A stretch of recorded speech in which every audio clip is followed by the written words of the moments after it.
आप सभी का बहुत बहुत स्वागत है हमारे द कृषित्रा आईएएस एकेडमी में।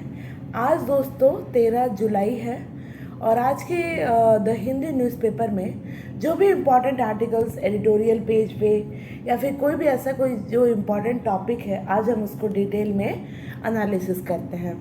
आप सभी का बहुत बहुत स्वागत है हमारे the daily current affairs analysis में। ओके, तो पहला न्यूज़ था वो जीएसटी से रिलेटेड था। हम सभी को पता है कि GST the goods and services council has reconstituted a ministerial group tasked with the identifying the possible source of revenue evasion, improving the coordination between the central and state GST authorities. तो main motive GST council का ये था कि जो भी revenue होता है government का, उसको कोऑर्डिनेट वे में भारत का जो भारत सरकार का जो रेवेन्यू जो सोर्स है या फिर जो राज्य सरकार का जो रेवेन्यू सोर्स है, उसको कोऑर्डिनेट मैनर में उसका रेक्टिफिकेशन हो, उसका इन्वेशन हो। तो हमारे प्रीलिम से पॉइंट ऑफ व्यू से क्या इम्पोर्टेंट है, GST is a comprehensive multi stage destination based tax system है that is levied on every value addition. It has been implemented in the various countries around the world to streamline and simplify the indirect taxation system. So जो भी indirect taxation जो system है उसको simplify करने का and उसको एक proper streamline में लाने का ये जीएसटी को इम्प्लीमेंट किया गया था। ये हमारे ही कंट्री में नहीं बल्कि बाकी और भी कंट्रीज हैं जहाँ पे ये इम्प्लीमेंटेड है। ओके,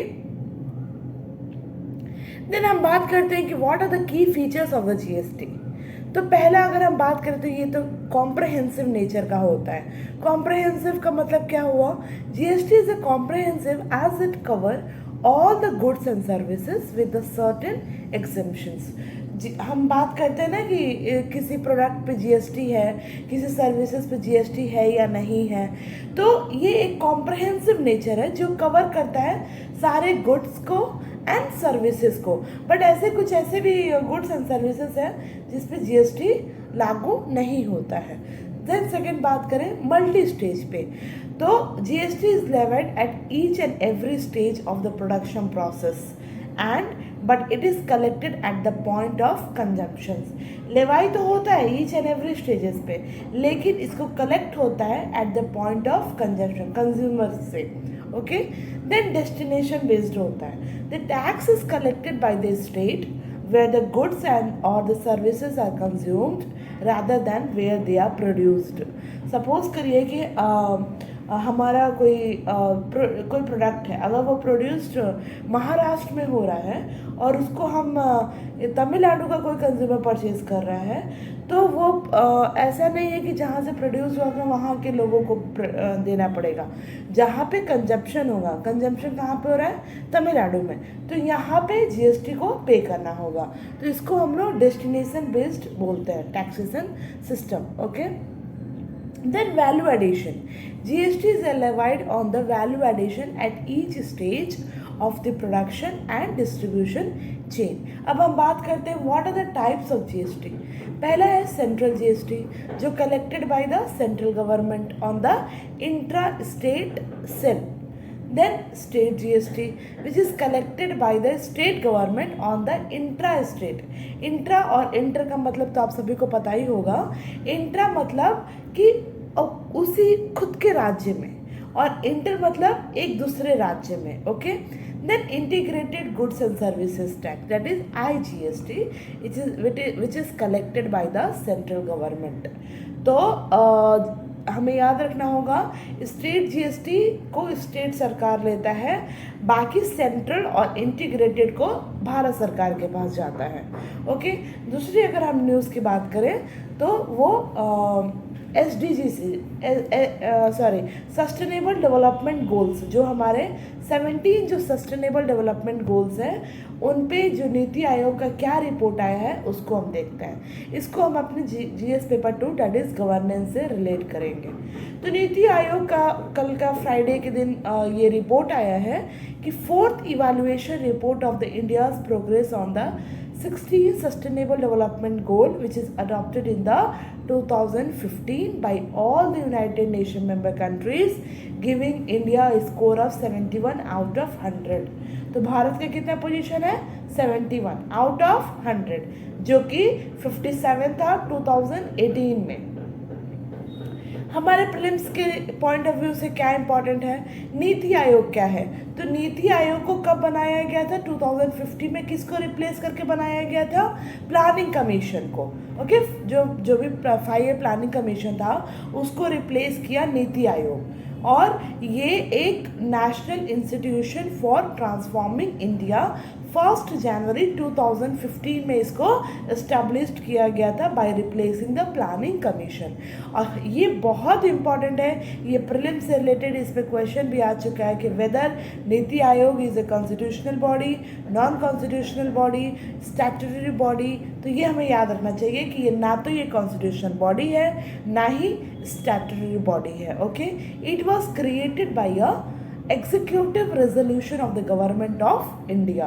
ओके, देन इसको हम think tank of government of India को बोलते हैं। ये जस्ट एक सजेशन बॉडी है, ये बस अपने सजेशन को भारत सरकार के साथ शेयर करता है। भारत सरकार उस चीज़ को माने ना माने वो उसके ऊपर है। Is a working on the bottom up approach rather than the top down model. जो बॉटम अप अप्रोच जो कि बेसिक जो क्या रिक्वायरमेंट है वहाँ से इस चीज़ को स्टार्ट किया जाता है, इसके वर्किंग को। Then principle of cooperative federalism is at the core of the NITI Aayog. ठीक है, सब ordinate office of the NITI आयोग क्या क्या है? National institute of labour economics research and development. The second है development monitoring and evaluation office. इसमें कंपोजिशन ये बहुत इंपॉर्टेंट है। इसके चेयरपर्सन कौन होता है? प्रधानमंत्री जी। देन गवर्निंग काउंसिल कौन होता है? सारे स्टेट के CM and lieutenant governor of union territory. Okay, regional council की बात करें, to be form to address the specific issues of the region. Then special invitees like nominees expert from the relevant field which is nominated by the PM. Then full organizational framework है। Full organisation framework की अगर बात करें तो कौन कौन से इसमें होते हैं? चेयरपर्सन अभी हमने डिस्कस किया, प्रधानमंत्री जी होते हैं। वाइस चेयरपर्सन वो प्रधानमंत्री जी उसको अपॉइंट करेंगे। Full time member enjoy the rank of minister of state. 2 part time members होते हैं from leading university hold the office on the rotational basis. Ex officio members maximum of 4 member from the union minister which is nominated by the PM. Chief executive कौन होता है? That is the secretary rank from the government of India और secretariat if necessary. Third जो news था वो Kaziranga national park से था। आप सभी को पता ही होगा कि काजीरंगा नेशनल पार्क कहाँ पर है? आसाम में। और इसको हम GS paper 3 that is environment से रिलेट करेंगे। तो यहाँ पे ये देखा गया है कि list number of animal have been run over by the vehicles in the first year of the deployment of women forest guard for patrolling in the highway at joining the Kaziranga national park and tiger reserve. तो ये deployment of the women warden जो है वहाँ पे जो patrolling कर रही हैं उनके देख रेख में वहाँ पे list number of animal have been run over by the vehicles. Okay, then हमारे प्रीलिम्स के इम्पॉर्टेंट क्या है कि कहाँ पे इसका लोकेशन कहाँ पे है? तो Golaghat and Nagaon district of Assam. इसको डिक्लेयर किया गया था as a national park in the year of 1974। ये यूनेस्को का वर्ल्ड हेरिटेज साइट भी है and houses the 2/3 of the total world population of the great one rhinoceros. पूरे दुनिया का 2/3 जो पॉपुलेशन है वन हॉर्न राइनोसोर्स का वो कहाँ पर है?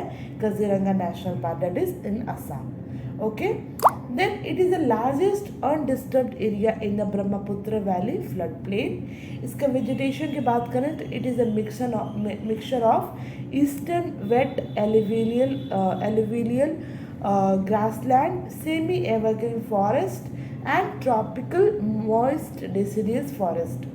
फ्लोरा की बात करें, it is a primarily famous for its dense and tall elephantic grasses intermix with the small swamp plants.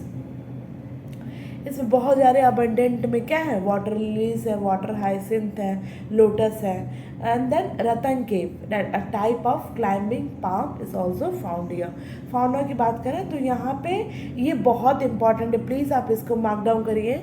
In this endangered and endemic western जो हुलॉक जो गिबन है is the only species of apes which is found in India. कौन सा, hoolock gibbon. Please mark it down, this is very very important कि ये endangered category में आता है, ये एंडेमिक भी है जो कि हमारे काजीरंगा में पाया जाता है. Is the only species of apes which is found in India, that is hoolock gibbon. Okay, important wild life found जिसमें इसमें कैट्स आते हैं, fishing cat, then Bengal tiger भी आता है, large Indian civet, small Indian civet, sambar, barking deer, ये सारे ही उसमें आते हैं. बट ज़्यादा इंपॉर्टेंट क्या है, one horn rhinoceros. It is a home to approximately 478 species of both resident as well as migratory birds. ये बहुत इंपॉर्टेंट है. It is one of the last home of the critically endangered है, that is the bird, that is the Bengal florican. Okay, thank you so much for your today's class. And if you have any queries, कोई भी अगर आपको doubt आता है किसी भी चीज़ से रिलेटेड, प्लीज़ आप हमें इस नंबर पे कांटेक्ट कर सकते हैं, और चाहे तो आप हमें इंस्टाग्राम, फेसबुक पे भी फॉलो अप कर सकते हैं. Then if you have any query related to any admission और something, you just mail us on this email ID. Thank you so much for class.